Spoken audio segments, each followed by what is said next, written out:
Hello? Hello, is this Shane from the New Loud? This is him. Hey, this is Scott. I'm calling from the interview show. Hey, how's it going, man? I'm doing good. I'm calling because I'd love to do an interview with you. Cool. I'd love for you to interview me. Sweet. We're on the same page. I love it. Welcome to the interview show. This is Scott Wood, your host, and today I have Shane from the New Loud on the show. Hi, Shane. Hello. So now you guys have made a song that was inspired by the David Lynch show Twin Peaks. The song is called Wrapped in Plastic. So I was wondering if you could tell me a little bit about that song. Oh, the song is, we wrote it to be like a pop song because Twin Peaks very much like the show when you looked at it just kind of cursory. There was, it was a very kind of normal small town atmosphere that was happening, kind of like apple pie America. And then when you kind of dug down deeper, like things got to be really weird, as everyone knows. And we tried to emulate that in the song a bit by like kind of cloaking this kind of disjointed, kind of discordant elements of the song in basically a pop song format. So the song starts out with a really like kind of discordant like keyboard intro part, and then it leads into like me and Jesse switching off vocals, and all of Jesse's vocals are from the perspective of help me out here. Her name was Laura Palmer. Yeah, Laura Palmer. It escaped me.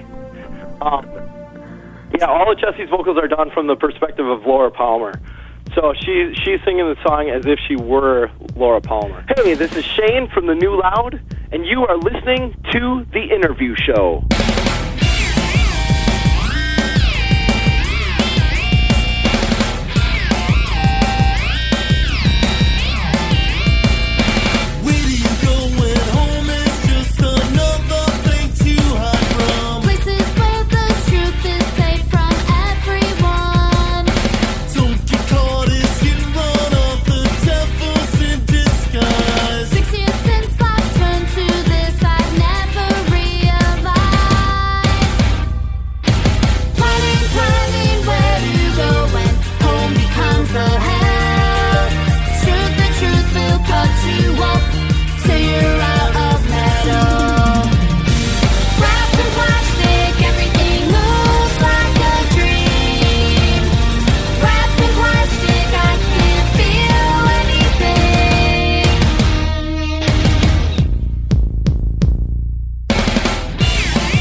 And all of Jesse's vocals are from the perspective of,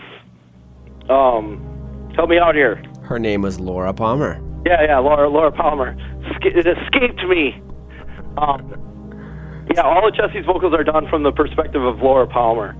So she's singing the song as if she were Laura Palmer. Hey, this is Shane from the New Loud, and you are listening to The Interview Show. Okay, now, Shane, I've got to call you here. You didn't know the name Laura Palmer, so is this song a crass marketing move? Oh, no. It just escaped me for a second. I had a brain malfunction. Cool. It happens to the best of us. Now, the song's called Wrapped in Plastic, and that image where they first find her body and they roll her over and then take the plastic off her face, it's one of the most captivating images. It probably anchored the whole show. So I wanted to ask you guys, when you're writing the song, how do you get into the mind of a dead icon? How do we get into the mind of the dead icon?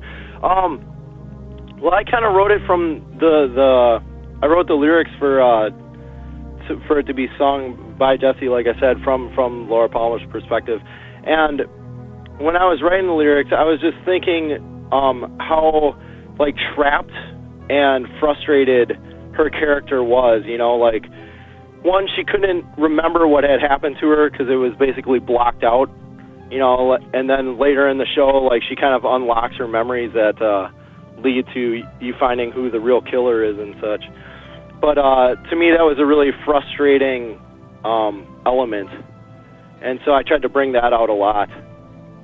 Yeah. Now, for you as a guy, like every male on the show was obsessed with her because she was beautiful. She was everything that a guy wants. So as a guy who's obviously going to be into her or into the ideal of what she represented, how hard was it for you to put that aside and get into her mind? It wasn't too bad. Like, I wasn't too terribly into the Laura Palmer character. Like, I mean, she's the American dream or whatever, but I guess she's not my type when it comes down to it, so it wasn't a big deal trying to set aside any kind of like kind of sexual attractions or anything like that to try to write the song from her perspective. Cool. So I gotta ask Shane, what's your type? My type is like kind of the more kind of nerdy, bookish girl, glasses, darker hair, I would say. Well, it's funny you say that because later on in the show, the actress that played Laura Palmer came back as her lookalike cousin, who was called Maddie, who was the girl that you describe. Right. Yes, I remember that. So, I mean, one could say that Laura Palmer in the show represented every man's ideal. Yeah. I'm kidding. I'm giving you a hard time for no reason. It's all good. I love the song. I like the inspiration. I was wondering if you could tell me the origin story of your band in short. What do people need to know about the New Loud? The origin story is we were kicking around as a band as like a normal rock band for a while, and then went through some lineup changes where a bunch of people had quit, like our drummer and second guitar player.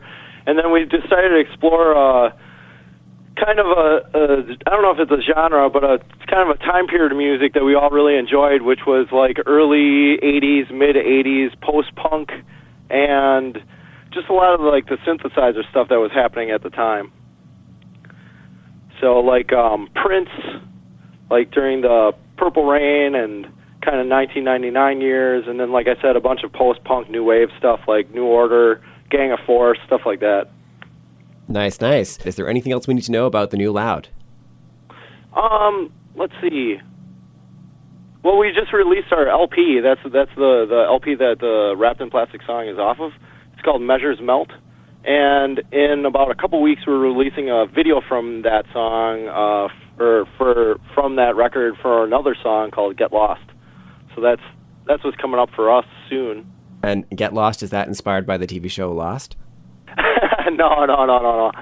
No, not all of our songs are about TV shows, unfortunately. I'm working on trying to write a song about Lost, though. That was one of my favorite shows of all time recently.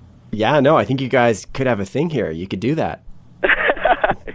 Awesome. Hey, this is Shane from the New Loud, and you are listening to The Interview Show.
Hi, is this Loreta?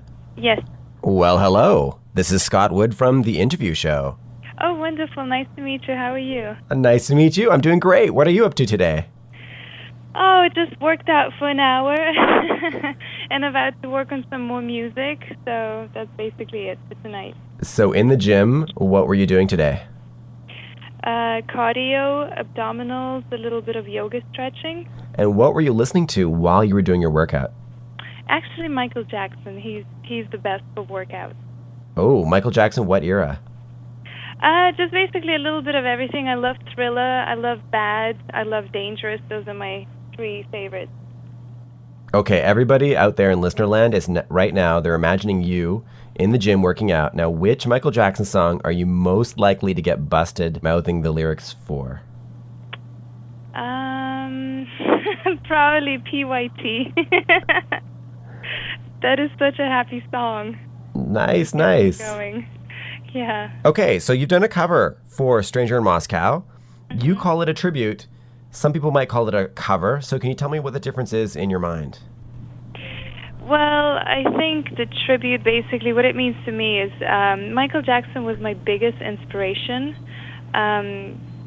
Somebody who inspired me for many, many years, and because of him, I didn't just want to be a singer. I wanted to be a songwriter as well, and a producer, and a dancer, and do a lot of charity work. So it was basically a thank you to Michael Jackson for everything he's done for me.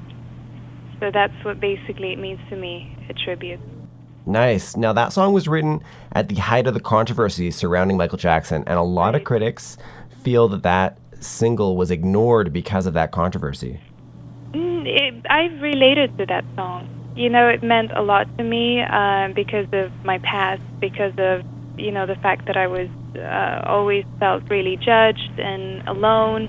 So it was just a song that really meant a lot to me. I used to listen to it all the time and sometimes cry, and it was very personal.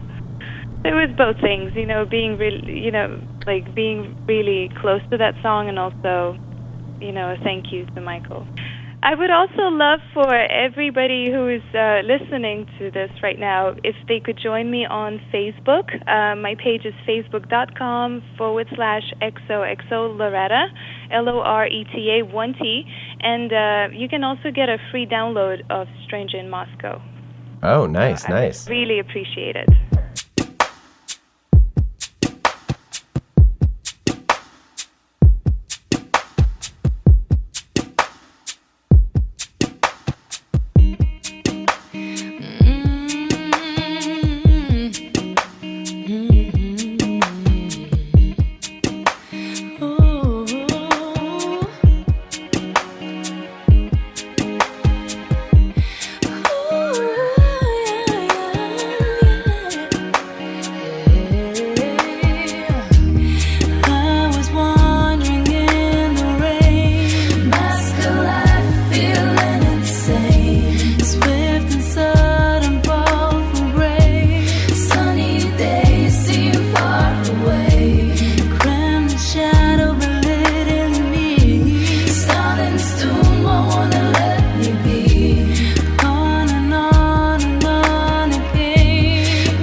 nice. Now you are actually giving this song away to people who want to enjoy it.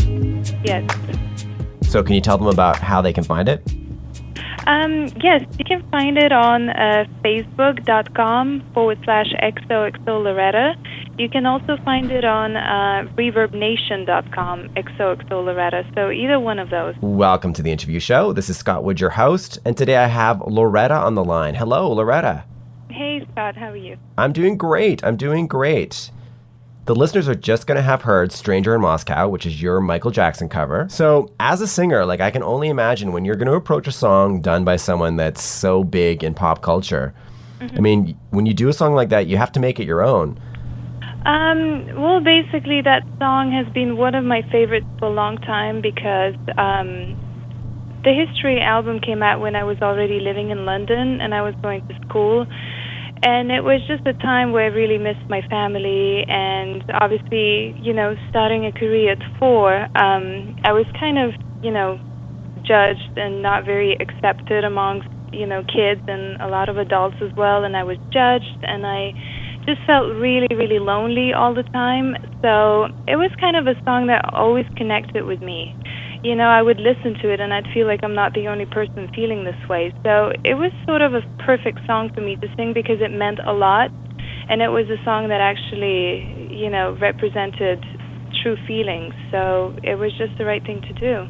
Nice. So you're used to doing a lot of work in other countries. Like you've lived in Spain, you've lived in Russia. You're now wanting to break into the States. What's it like approaching a new country with your songs? I think every country is sort of similar that way when you first start. If you connect with the audience, you're going to have a great career.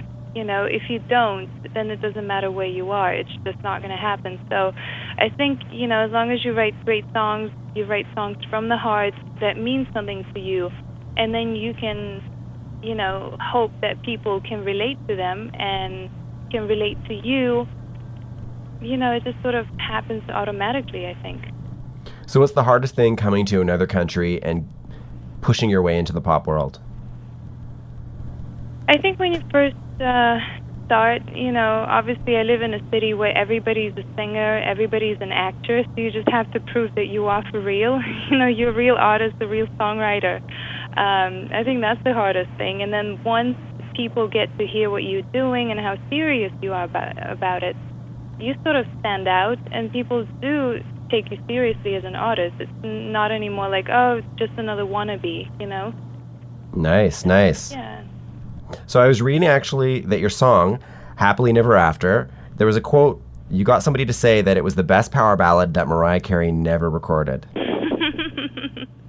I didn't get them to say that. They said it.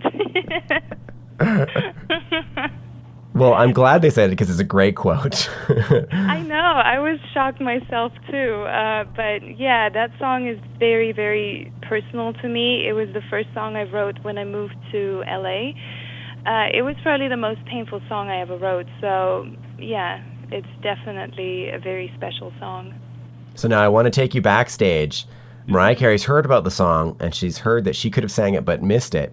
And she invades your dressing room. She's got a small dog and a purse, and she's very angry. How does the cat fight go down?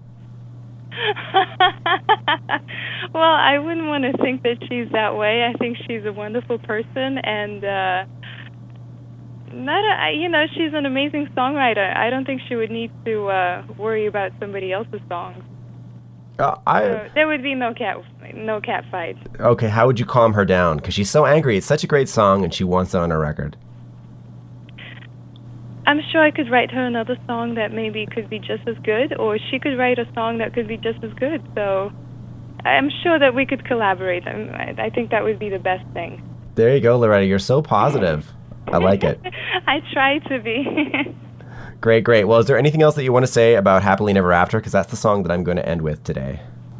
Oh, my God. Well, I just hope that you can basically relate to it because I put my heart and soul into it. It was a live recording. And, it means a lot to me, and I think it could mean a lot to a lot of other people that came out of some painful relationships. So enjoy it. Hi, this is Loreta, and I would love it if you could join me on facebook.com/XOXO Loreta, and you're listening to the interview show. Hey, this is Scott Wood. I'm the host of The Interview Show, and I've just got to let you know this is a special live version of Loreta's song, Happily Never After.